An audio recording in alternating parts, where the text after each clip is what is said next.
তোমাদের সাথে শেয়ার করবো হবিবপুর ইস্কনের রথযাত্রায় কাটানো কিছু মুহূর্ত। तो चलिए शुरू करते हैं।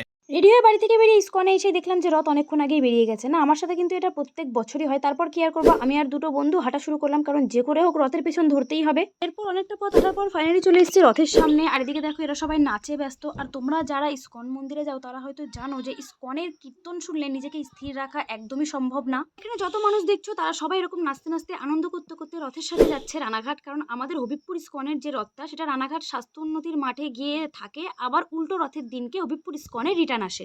আর এদিকে গাইস সবাই রথের দড়ি টানায় ব্যস্ত, আর আমার অবস্থা দেখো, আমি ফাঁকায় হাওয়া খেতে খেতে যাচ্ছিলাম, কারণ এত পরিমাণ গরম আর অস্বস্তি লাগছিল। তারপরে যাই হোক কয়েক ঘন্টা পর গিয়ে রথটা মাঠে থামলো, আর আমি মাঠের পাশে একটা পার্ক ছিল ওখানে গিয়ে একটু কয়েকটা রিলস বানিয়ে নিলাম।